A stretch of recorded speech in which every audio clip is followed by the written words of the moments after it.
हमारी सभी YouTube family को बहुत बहुत जय जय श्री सीताराम। आज मेरा मुख्य विषय ये है कि हम जीवन में जो भी पूजा पाठ करते हैं उसका मुख्य मोटिव हमारे जीवन में अपने सुख साधनों को बढ़ाने के लिए ही होता है। कभी हम अपने परलोक को सुधारने के लिए प्रयत्न नहीं करते। तो इसलिए हमारे को प्रयत्न करना चाहिए, जब समय मिले 15 मिनट का समय मिलता है 15 मिनट भगवान का नाम लो, भजन करो। कोई प्यारा सा भजन अगर आता है, हे बजरंग बली मेरी नाव चली जरा बल्ली के पागी लगा देना, और भी बहुत प्यारे प्यारे भजन हैं। मेरा आपकी दया से सब काम चल रहा है, करते हो तुम कन्हैया मेरा नाम हो रहा है। आप वहाँ पर बैठकर उसमें रस लेने की कोशिश कीजिए, आपके जीवन में बदलाव आएगा। अच्छी अच्छी कविताएं लिखने की कोशिश कीजिए भगवान के सामने बैठकर।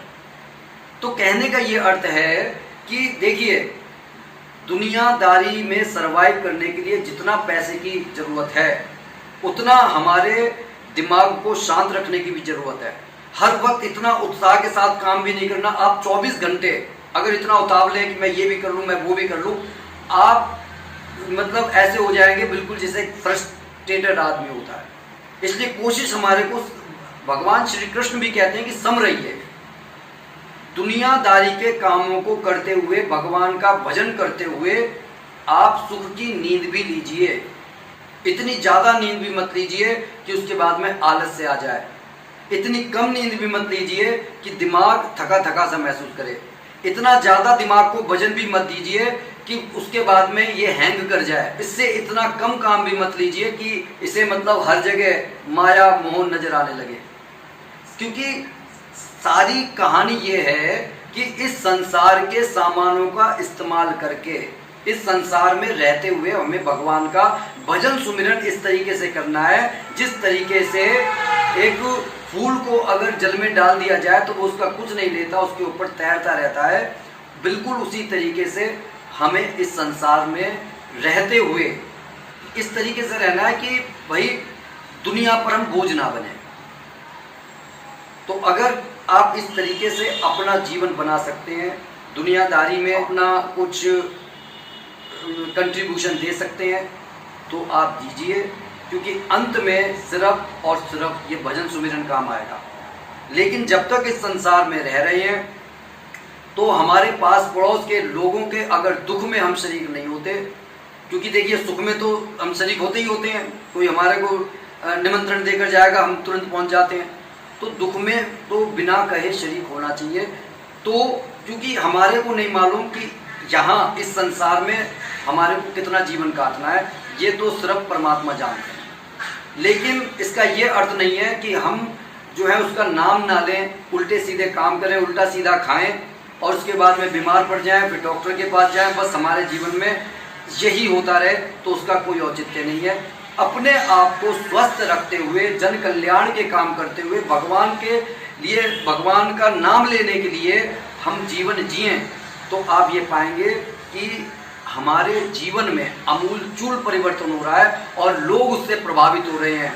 क्योंकि लोगों को ज़्यादा प्रभावित क्या करता है कि भाई उसने बहुत अच्छे कपड़े पहन रखे हैं, वो नाच कर रहा है, गाना कर रहा है, खर्च कर रहा है, आज यहाँ चला गया, कल वहाँ चला गया। तो ये कोई ज़िंदगी नहीं है, ये मन को आप भ्रमित कर रहे हैं, क्योंकि वहाँ पर स्थायित्व नहीं है। कुछ देखा, उसकी ज़रूरत हमारे को लग गई, तो ये कोई बात थोड़ी है। होना तो ये चाहिए जितनी मेरे को ज़रूरत है उतना मेरे पास है। और अगर, क्योंकि आप दूसरे की मदद तभी कर सकते हैं अगर आपको हर चीज़ की ज़रूरत पड़ी रहेगी, तो आपको तो हर चीज़ की ज़रूरत है। कोई दूसरा अगर आ भी गया तो भैया देख मैं तो दे नहीं सकता, मेरे को ये ज़रूरत है, मेरे को वो ज़रूरत है।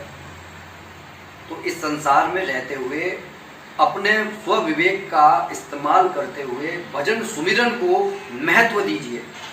फिर चाहे आप कोई पूजा पाठ नहीं कर रहे हैं, कोई बात नहीं, क्योंकि भजन सुमिरन का ये नहीं है कि आपने सवेरे करा। अरे भजन सुमिरन के लिए जब टाइम मिल गया, आप बस में बैठे हुए, बस में ही मन में चल रहा है श्री राम जय राम जय जय राम, श्री राम जय जय राम, आपका स्तर यहाँ से नीचे नहीं करना चाहिए। आप स्वयं देखेंगे कि मंत्र में इतनी शक्ति होती है। जब आप इस तरीके का भजन भी करें तो आपको वो वाला एहसास होगा जैसे आप जिम करके आए हैं। इतना करके देखिए तो आपको पता चलेगा, नहीं करेंगे तो पता नहीं चलेगा। इस मतलब कि आपके अंदर इतनी शक्ति आ जाएगी कि अगर कोई दूसरा व्यक्ति बीमार है तो आप की प्रार्थना पर भगवान उसे भी स्वस्थ कर देगा। लेकिन हाँ, वहां पर इतना है कि भगवान के साथ में ये शर्त जरूर है, भगवान उसे स्वस्थ कर देगा लेकिन उसका कुछ ना कुछ नेगेटिव एनर्जी आपको प्रभावित करेगी।